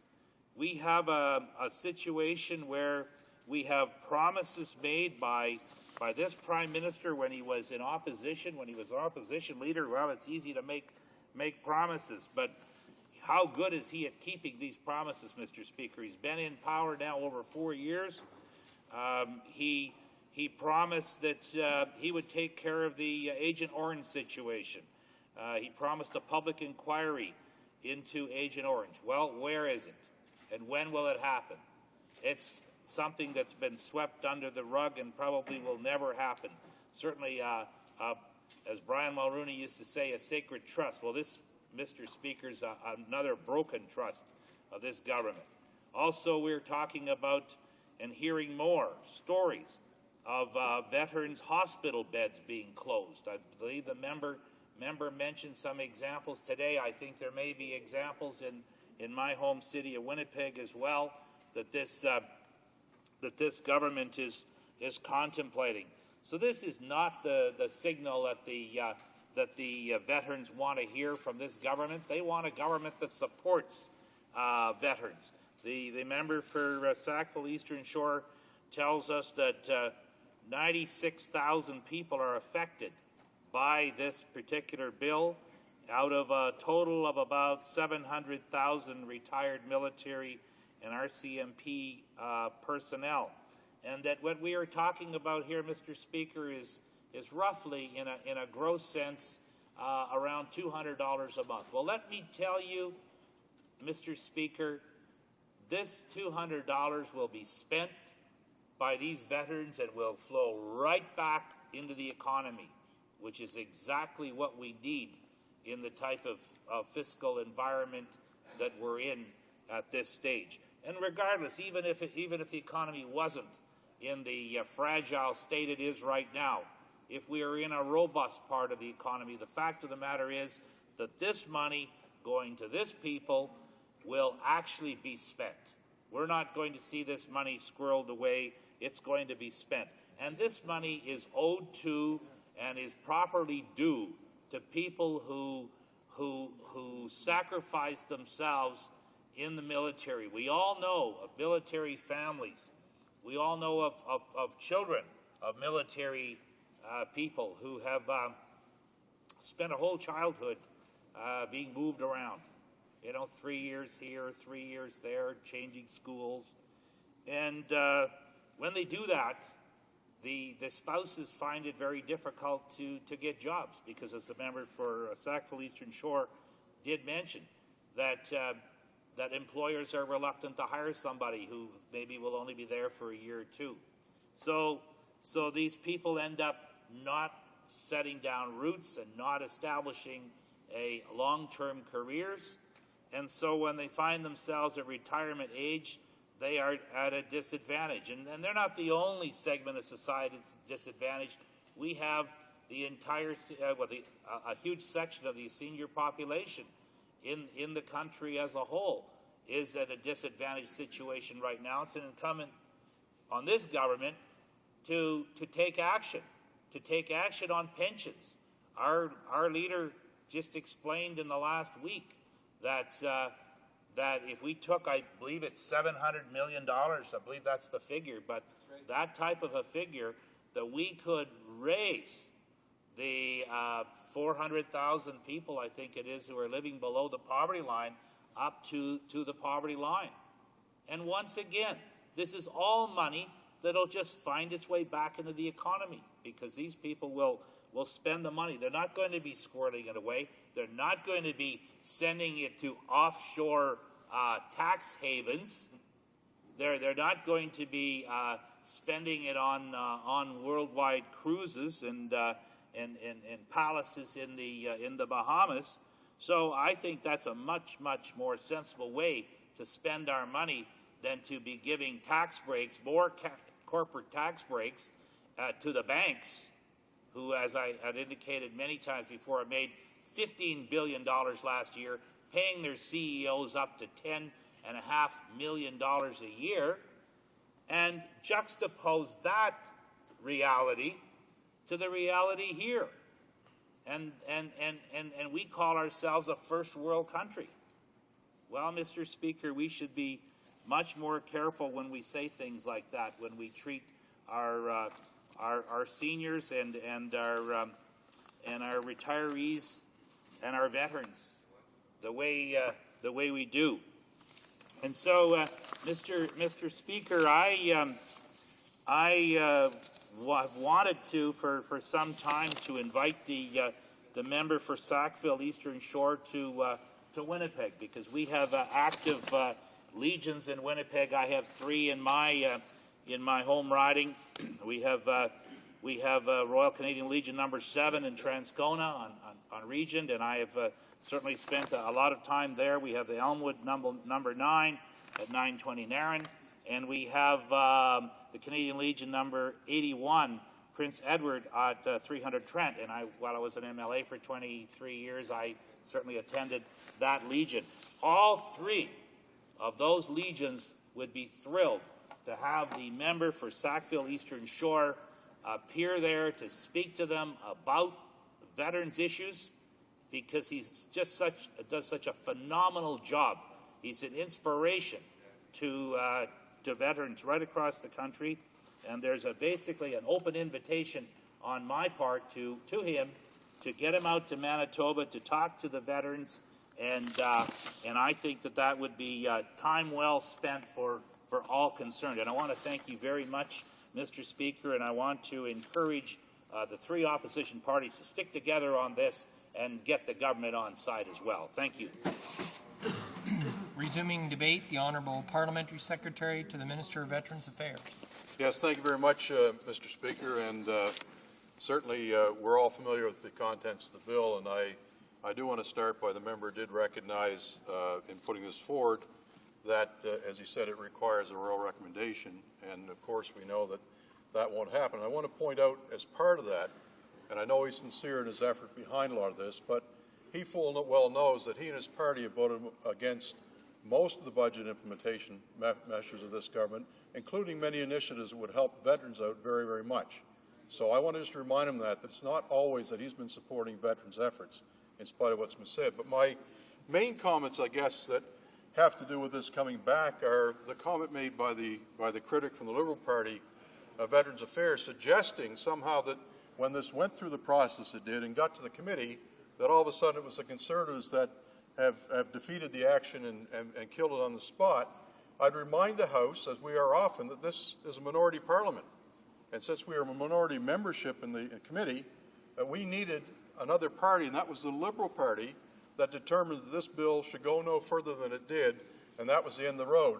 Tonight we're hearing different. Well, that's the party, and I would remind the critic of the Liberal Party for Veterans Affairs that they've shown they've flipped once and when it comes to the long gun registry, and this is the flop part where 1 month it's good to be going one direction, now we're going another. I will agree with one of the comments that's made by, I think, by everybody, and that is that all members of the House support veterans and support what veterans have done for our country. Obviously, we are all very, very grateful for not only what they are doing, what they've done in the past, the fact they helped not only support our country and defend our country, but in the First World War particularly, gave our country its real independence it deserved. But this government has renewed its commitment very strongly to the armed forces. And 2 years ago, under Canada's First Defence Strategy, it put forward a 20-year strategy and framework that supports the personnel and supports the men and women in a very tangible way with new equipment and new opportunities to do what they do best. And in these purchases, it allows them to conduct the business on behalf of all Canadians that we're so proud of. And we know, Mr. Speaker, today's discussion being about the pension issue, we want to remind ourselves that the pensions are an important part of their life, anybody's life, and that certainly these pensions, like any public pensions, came with bridging that leads into the Canada pension. I'll get into that in a moment. And even though we can't truly repay the veterans for all they've done, we continually must put forward the kinds of initiatives that continue to support them. And we're doing that constantly. Each and every year there are new initiatives. And as members here all know, we're part of it. When we brought in the Veterans Bill of Rights, Veterans Ombudsman, and of course we know the Charter as well, these respect what veterans stand for. These respect what veterans did. And it's a constantly moving challenge to make sure that we do enough for them. And do I agree we can never do enough for our veterans? Of course that's true. We have to constantly be vigilant and aware. As a matter of fact, in the committee tomorrow, we have the Ombudsman appearing before us. I think I've got the right day there. And we will hear many issues pointed out where the government and the members of this House could do more. And that's his job, not to agree with us, but to point out how we can do more for our veterans. So that's an important part of the process. But again, I point out that we aren't always going to solve every problem. I know the member in Sackville says the study on Agent Orange, but this is the government that actually put in place a payment recognizing the kind of damage and difficulties caused by that whole issue of Agent Orange that took place so many, many years ago. And if it's enough or not enough, that's an honest, open debate to continue to have in that regard. But we did act, we did respond appropriately, and certainly we try to help where we can. Now, we also know that there was results from what was considered the atomic veterans, those that were stuck in testing a long time ago, exercises that were carried out by Great Britain and the United States, and certainly we understand they need to be supported, and the programs are in place in that regard as well. I'd also want to point out that what has been very, very productive in recent times is the Department of National Defence and Department of Veterans Affairs collaborating, working together, as they should, recognizing that it has to be as seamless as possible when our wonderful military people move from active duty into Veterans Affairs. And so the joint support units are set up across the country to make sure as much as we can we deal with their issues and their problems. And of course, when looking at the pensions, they were set up in a very clear way, although many would agree that the information was not what it should be, and we've heard many times before our commitment efforts are made to strengthen the information process. But these veterans receive the pension they signed up for. And the part of the plan is that when they reach 65, they will take Canada Pension. That's part of the deal. In between the time that they retire and the time they receive the Canada Pension, they get bridging, which tops up the whole process, with the full understanding that bridging is to carry them to Canada Pension, not beyond Canada Pension. So they are, in effect, receiving exactly what they signed up for, and it's a fair process. And at 65, of course, as my colleague, the Parliamentary Secretary of National Defence pointed out, depending on whether they worked afterwards or whether they took it early at 60, it would have some individual impacts that might vary from one person to the other. But overall, it's a process that is fair. In the public service, many parts of the public service have the same kind of approach as this bridging does. So I guess I would say that, yes, it's fair in the House to have an active debate. It's fair to raise any recommendations that are worth looking at to help our wonderful veterans out. But it's not reasonable to suggest something that we know is not going to proceed forward, because it would be an undue pressure on all the existing military people. Taxpayers all over the country would have to pay a lot more to make up this difference, and it sets a trend that indeed goes across other parts of the public service. So although we certainly support looking at all kinds of initiatives that make the offerings better, and we'll continue to debate those, this is certainly not one of those initiatives that our government can support, and therefore, Mr. Speaker, I have to say we will be voting against this particular motion. The time provided for the consideration of private members' business has now expired, and the order is dropped to the bottom of the order of precedence on the order paper. In accordance with Standing Order 38, a motion to adjourn the House is deemed to have been made and seconded at this time. Therefore, the question is that this House do now adjourn. The Honourable Member for Nanaimo, Cowichan, Aboriginal Affairs. Thank you, Mr. Speaker. And I raised a question in the House on March the 10th to do with the First Nations University, and essentially I was asking the Minister to reinstate the funding to the university, or whether he's prepared to let the university die. And of course we know since that date in March that the government has partially reinstated funding. However, it will simply allow the university to lurch to the end of August, and will ultimately mean the closure. And rather than use my own words, I want to put the words of some people that will be affected. The First Nations University of Canada Student Association has issued a press release on April the 21st saying that the Student Association is now calling on the federal government to direct a minimum of $7.2 million to the institution. The return of Westerland, who is their previous financial officer, is yet another piece of undeniable evidence that the First Nations University has turned the page. The right people are now in charge of our university. There is no reason to withhold restoration of the full federal dollars. They go on in their press release, Mr. Speaker, to say we are on day 29 of the live-in. We won't leave until we know that the First Nations University will be here for years to come. The university is the key to our future. And of course, what this is about, Mr. Speaker, is that the university, the First Nations University, has made tremendous strides to move to full accountability and transparency, and this university is the lifeline for many of these young students. The Canadian Association of University Teachers has written a letter to the Prime Minister, and they are asking, they're saying that your government is forcing the closure of Canada's only First Nations university, the sole university in Canada based on First Nations traditions and cultures.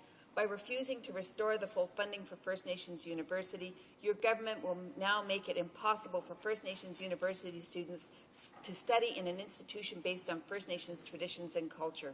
There is bitter irony in your government's action, coming as it does after the Federation of Saskatchewan Indians has addressed all the concerns that have been expressed about the university's governance structure, and after the FSIN, the First Nations University, the University of Regina, and the Government of Saskatchewan have entered into a partnership agreement to ensure proper financial and administrative management of First Nations University. Your government's refusal to restore full funding, which will cause the university to close after August 31st, 2010, is an act of disrespect to First Nations peoples in Canada and a continued continuation of the very practices which you apologized for in June 2008. We urge you to back up your 2008 apology by restoring full funding to First Nations University immediately so that it can grow and expand, not have to wind down and close. And so, Mr. Speaker, as I mentioned, the government was not signatory to the memorandum that was signed by the university, by the FSIN, by the University of Regina that talks about putting in an administrative process that ensures that full transparency and accountability. So my question is, instead of cutting this lifeline to First Nations University and its students, why will the government not agree to become party to that Memorandum of Understanding and reinstate full funding? This university contributes to the ability of students to go out and earn a living, and without it, it will contribute to the ongoing marginalization and poverty of First Nations in Saskatchewan. Thank you, Mr. Speaker. The Honourable Parliamentary Secretary to the Minister of Indian Affairs. Thank you very much, Mr. Speaker, and I appreciate the comments from the member from Nanaimo Cowichan, a colleague on the Aboriginal Affairs and Northern Development Standing Committee. Our government remains committed to ensuring that First Nation students continue to enjoy the same opportunities as other Canadians. Good education is the key to finding a good job, personal success, and to a prosperous future. Yes, we did announce a cancellation of funding for the First Nations University of Canada on February the 5th because of long-standing and systemic problems related to governance and financial management. And I think this week's developments where the financial officer who had been terminated by the previous administration and who had identified many of these problems at a time that it was essential was restored to his office this week. And we do have initiatives going forward. To say that all of the concerns have been addressed is political rhetoric at this point. A business plan is still required and has not been forthcoming, so some of the requests that we're hearing are actually quite inappropriate at this moment. So, Mr. Speaker, it's a difficult situation for the students. We continue to work with our partners to provide those students with the support they need to complete this academic year, ending in August.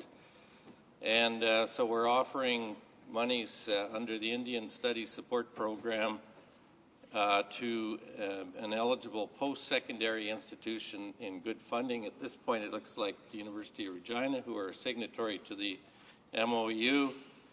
And we're continuing to assist First Nation and Inuit students through the post-secondary student support program as well.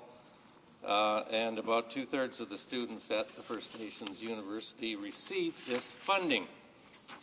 So we are recognizing the importance of education for First Nations and for all Canadians, and we're working with our partners, including the provinces and the First Nations, to improve outcomes for our post-secondary students. Thank you, Mr. Speaker.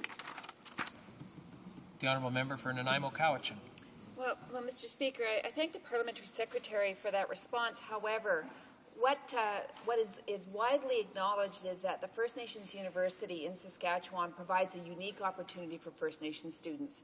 What it does is provide a culturally appropriate, this university has expertise in languages and a linguistic program. It has some expertise in health programs, and these students are then able to return to their home communities. So I certainly acknowledge that there may be some outstanding issues, but given the fact that we've got this Memorandum of Understanding signed by the University of Regina, the province, and the First Nations University, I would encourage the Conservative government to come back to the table to make sure that the university does not have to close its doors, and wonder what steps they are taking immediately to make sure that the university can stay open for the school term in September. The Honourable Parliamentary Secretary. Yeah, thank you again, Mr. Speaker. I fully comprehend the member's question, and as I stated in my First response, the government is primarily concerned with current events, with current students in place to make sure they get their academic year in. We are yet to receive a business plan going forward. It's very difficult to make comment without a business plan. We look at the recent events very positively, including the reinstatement of Mr. Westerland. Thank you, Mr. Speaker. The Honourable Member for Madawaska-Restigouche, Rural Regions. Thank you, Mr. Speaker.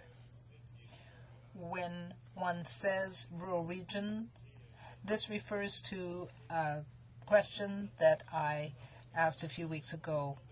In Madawaska-Restigouche, there are losses of jobs in Edmundston, in Service Canada, at Campbellton as well. When I raised this issue in the House, it was for very clear regions. It was because all jobs are important in rural regions. The minister answered at that point saying that the government had made investments in New Brunswick. But in fact, I wasn't talking about investment. I was talking about the loss of jobs. Federal jobs are very important to maintain, just like all other jobs. But when we are seeking economic recovery, we know that every job in a rural region counts. Federal employment is a major pillar of recovery in rural regions. So we have to seek new jobs, but we have to keep what we have. The government, by cutting jobs in rural regions, is hurting the community. So all I am asking the government is to stop this bleeding of jobs. When someone retires, the position should be filled in the region, not elsewhere. The second aspect, Mr. Speaker, is with respect to employment insurance. Employees were advised that when they retired and the position was not to be filled, or they also had the possibility of going to Moncton. So the positions are being moved. The minister is trying to say that no positions are being cut in New Brunswick, but they are taking positions in one region and sending them elsewhere. It is not going to be where the people who were occupying the position retired from. It is elsewhere. So we're talking about 28 well-paid federal jobs. We need to make sure that people in the rural areas can have access to these jobs. But there are also young people who are studying elsewhere and could come back to the region. So we have these positions, and we shouldn't simply just transfer them to another area. I think that the minister should look in the mirror and realize that they are here to also respect rural regions. We don't believe that that is happening right now. There's a lack of investment, but we also have this example of eliminating jobs or transferring them elsewhere. We're happy that Moncton is getting jobs, but it is a problem for me when jobs are lost in my region. I hope that the parliamentary secretary will give us good news and announce that the cuts that were announced and the centralization of the jobs and the employment insurance positions will will not happen, and the jobs will stay in Madawaska-Restigouche. The Honourable Parliamentary Secretary. Mr. Speaker, it's certainly my pleasure to respond to the member for Madawaska-Restigouche. This member is misinforming Canadians. There are no plans to relocate existing HRSDC employees in New Brunswick, and no permanent existing HRSD employees are losing their jobs. His constituents deserve to hear the facts and not fear-mongering. As with any organization, Service Canada regularly reviews staffing to ensure that Canadians are provided with the best service possible and that taxpayer dollars are being used efficiently and effectively. And our government is committed to ensuring that all Canadians across the country, regardless of what region, have timely access to benefits and are provided with excellent service. Mr. Speaker, let me be clear, there are no plans to relocate existing HRSDC employees in New Brunswick, and no permanent existing HRSDC employees are losing their jobs. Service Canada employees are working hard to ensure that Canadians access their benefits and to provide information on a wide range of government programs and services. They are to be applauded for their work. The member for Madawaska-Restigouche says he is concerned about protecting jobs in rural New Brunswick. Well, Mr. Speaker, his actions do not match his words. Our Conservative government, through the Economic Action Plan, is protecting jobs right across the country, and we're helping Canadians get the skills they need for jobs of tomorrow. For example, our unprecedented investments in infrastructure and housing are creating jobs and improving communities right across this great country of Canada. In addition, over 1 million Canadians received access to skills training last year alone, thanks to our government's record investment. The Economic Action Plan also enhanced the work-sharing program, which since February 2009 has protected jobs of over 255,000 Canadians. There are currently 600 jobs being protected in this member's province of New Brunswick. Budget 2010 extended the work-sharing program an additional year. Shockingly, the Liberals in this member did not support it. They did not support protecting the jobs of Canadians so they can continue to put food on the table for their families. What matters most is that our investments are showing results. Last month alone, 18,000 new jobs were created. March marked the 6th month of job gains in the past 8 months. Since 2009, Canada has created almost 180,000 new jobs. This member should be helping us create and protect jobs in his riding instead of misinforming Canadians. Mr. Speaker, the member for Madawaska-Restigouche also says he cares about rural Canadians. I will ask, do his actions match his words? And for example, an issue that is very important to rural Canadians is the gun registry. There's currently a private member's bill put forth by a Conservative member to scrap it. At second reading, this member voted in support of this bill to get rid of the registry. He voted to scrap the long gun registry because his constituents, like mine, did not support it. However, his leader has now said he will force all Liberal members to vote to keep the registry, even if it's against the wishes of their constituents. Will this member defy his leader and stand with his constituents or not? I ask, is this member going to listen to his constituents who elected him and vote to scrap the ineffective and wasteful long gun registry? Or is he going to follow the Liberal leader who is out of touch with rural Canadians and wants to punish law-abiding citizens? Mr. Speaker, the record of Liberal Party speaks for itself. They're out of touch with the needs of rural Canadians. The fact is, no federal government has done more for rural Canadians than our government, and it is only our Conservative government that will continue to stand up for rural Canada. Thank you, Mr. Speaker. L'honorable député de... The Honourable Member for Madawaska-Restigouche. Thank you, Mr. Speaker. I only have a short time, but what the Parliamentary Secretary has said confirms what I was saying. He didn't even use his time to say that he would save jobs in my regions. He used the time to talk about other things. But we're talking about loss of jobs, not about moving them. The 9 EI positions in Edmundston is what I'm talking about. These 7 people will be taking their retirement and they will not be replaced. The positions right now are being held by temporary people. The permanent positions will be transferred for EI.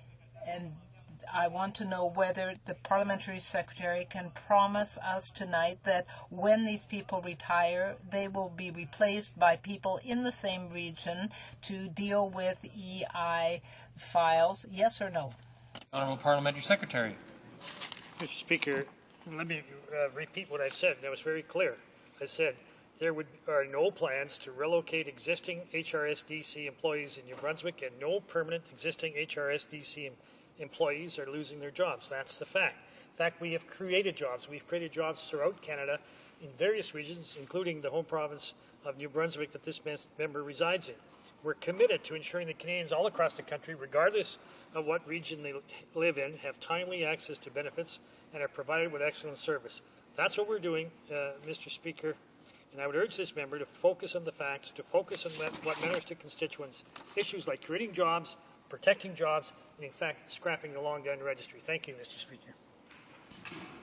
The honourable member for Dartmouth Cole Harbour Employment. Thank you, Mr. Speaker. I'm following up on a question that I asked regarding what can only be called a crisis in student unemployment in this country. Student unemployment is double the national average, and the response of this government has been inadequate, really quite pathetic. According to CASA, the Canadian Alliance of Students Associations, there has been a loss of $512 million annually in student earnings. So that's how much students make, $512 million less year over year. According to EPI, a report that came out this year, 60% of students are worried about having enough money to go back to school next fall. Now, there is a very simple answer for this, and that is Canada Summer Jobs, formerly the Summer Career Placement Program. This was a plan introduced by the former Liberal government.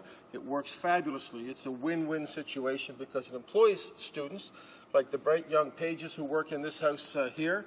It employs students and provides them the money that they need in order to go back to school, but it also supports worthy community organizations, Boys and Girls Club, child care organizations, youth recreation like the Dartmouth United Soccer Club and St. George's Tennis and all the things that provide opportunities for our kids. But the problem is that this government, when they came in, they changed the plan, thinking they could get rid of a Liberal plan and bring in a Conservative plan, so they changed it. And they just butchered the program, and it was an outcry, and this government had to backtrack. And it was because Liberals in this House stood time after time and gave examples in their community of how this program, which had worked for years, was no longer working, and the government had to backtrack on that. And they did so when former Minister Monty Solberg was the minister. So they came back to it. Now, the reason that it's a good program now is if you look at stimulus, what better stimulus could you have than a program that provided opportunity for students, education, innovation. These are the things that are going to drive Canada's economy. So an investment, a significant investment in Canada's summer jobs would have done that, but it also would help those communities at the ground level. This government's response, pathetic. The program is a $100 million program. They added $10 million, a rounding error these days when you look at a government that spent $100 million just on putting signs up talking about the stuff that they did. They put $10 million in. What did that mean? It meant an increase of 3,500 jobs this year. 3,500 jobs. Last year, there was 128,000 less student jobs than the year before. We're losing 128,000 jobs for students, the people that we need to go back to school so that they can continue to build this great country and make it even better. 128,000 less jobs. The government offers 3,500 jobs. 97% of students get nothing from this government. It was the perfect solution. I even suggested to the minister in our committee, and the parliamentary secretary who will respond would have been there. I said, look, double it. $100 million, the way you guys are spending money and adding to our deficit, this is the best investment you could make. The Heart and Stroke Foundation and the Boys and Girls Club will thank you for it. And you'll employ students. You could have employed almost 40,000 more students for a reasonably small investment by the standards of this government and the way they throw money around. Instead, 10%. So we have a crisis now. We have students who can't get work, many of whom may not be able to go back to school, will certainly have to scramble in order to do it, and those community organizations will suffer. There's all kinds of students that need work. There's all kinds of organizations that need help. It was the perfect marriage. This government ruined the marriage. The Honourable Parliamentary Secretary to the Minister of Human Resources. I don't know where this honourable member has been, and certainly hasn't listed the various programs that we have specifically designed for youth, or the fact that we've entered over $100 million for specific initiative related to youth in budget 2010. And certainly when we look at the various programs, I would invite this member to study them and understand them. This effort that we have with respect to the young people is between 11 federal departments and agencies, and it helps young Canadians develop their skills, get career information, gain valuable work experience. Through Budget 2010, we're putting an additional $60 million into strategies, career focus, and skills-linked programs. This additional funding for Career Focus will provide support to Canadian employers willing to offer career-related work experience to college university graduates. The new money for the Skills Link program will go to organizations that help young people who face special barriers to employment. This could include young people with disabilities, those who live in rural and remote areas, or those who have not completed high school. Just last week, Mr. Speaker, in my home constituency in the town of Whitewood, we saw the federal government partnering with the Saskatchewan government, with the Saskatchewan Tourism Economic Council, with the local community of Whitewood, with the Cowessess First Nations, with local employers to ensure that these young people had jobs. Significant investments when I was there watching them. And 3 months into the program, you can see the confidence that was instilled in them with the potential that they will have jobs. Now, the Canada Summer Jobs Program, of course, it is a good program. It does help not-for-profit organizations, the public sector, small businesses in the private sector create summer jobs and summer job opportunities for students, and it offers vital community services.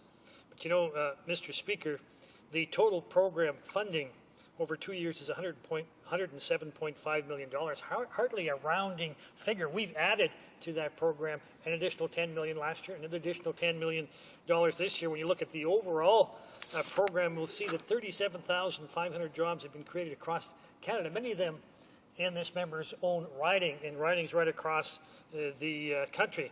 Now, to be fair, if it's not a Liberal program, doesn't mean it's good or bad. We take it and improve on it, and certainly asking anyone in any constituency, you'll see this program is well received. It's a program that helps students right across the country to gain valuable work experience while making a meaningful contribution to the community. There's another 3,500 jobs that were new jobs that were attributed directly to the Economic Action Plan on top of what I've spoken about, Mr. Speaker. Budget 2010 provides further investments to support young people, including $10 million to Canadian Youth Business Foundation to support the next generation of business leaders. And these young people are creating businesses, starting businesses, and employing people. $20 million for Pathways to Education, a program that works with disadvantaged young people. The YMCA, the YWCA are sharing a $15 million grant from the federal government for their Youth Eco Internship Program. Up to 1,000 young people will gain work experience through paid placements and so on. Through the Economic Action Plan, we're providing another $20 million over 2 years to increase student employment in the public service. When you start adding up these numbers, both in numbers of students that have jobs and in the amount of money that's being invested, it certainly is a significant amount. And in this budget, during a recession period, we've had over $100 million that have been added in the budget to deal specifically with young people. It's hardly a rounding figure, hardly a small investment, Mr. Speaker. The Honourable Member for Dartmouth Cole Harbour. Well, Mr. Speaker, on the Canada Summer Jobs Program, the member said they improved it. Well, that's clearly not the I mean, it's so laughable, because when they tried to put the Conservative mark on it, their own members came to me and said, keep the pressure up. We made a huge mistake. We got to go back, and eventually we went back to, as one of the officials said at committee, the original Liberal program. The numbers: 128,000 less jobs for students last year than the year before. That trend will continue. 60% of students are worried about how to pay for their education. And they talk about boasting about $10 million. That's $10 per student in Canada. $10 per student in Canada. That's going to pay for lots of tuition. $10, Mr. Speaker? That's amazing. They have done virtually nothing for student unemployment. I'm talking about creating jobs for students. That is one of the most important things that we can do. Helping organizations in the community is just as valuable. So you've got a win and a win. You help the community, you help students, and more importantly, you help the country, because we're educating Canadians. It's the best possible solution. They chose not to do it, and it's a shame for Canadian students. The Honourable Parliamentary Secretary. I would ask this honourable member to count the number of student positions that are created in his own riding, and he will see the numbers in a practical way in his own riding. In terms of student education through the Canada Student Loans and Grants Program, we've done a lot to make post-secondary education accessible and affordable for all Canadians, and we've already provided $2.3 billion in loans and grants to more than 390 students since August of 2009. We've allowed students to have grants of $250 per month and $150 per month, Mr. Speaker, covering, I think, if my memory serves me right, over 143,000 more students than under the previous Liberal government. All is not bad. He should have a look at the big picture and see that significant changes have been made to the benefit. I know that key changes have been made to student financial assistance so that students get more money that they don't have to pay back, and when they do have to pay back, they have an assistance program that has been well received by the students' associations, by student bodies. I don't know where this member has been. He should perk up, listen, and learn something from him. Thank you, Mr. Speaker. The motion to adjourn the House is now deemed to have been adopted. Accordingly, this House stands adjourned until tomorrow at 10 a.m. pursuant to Standing Order 24-1.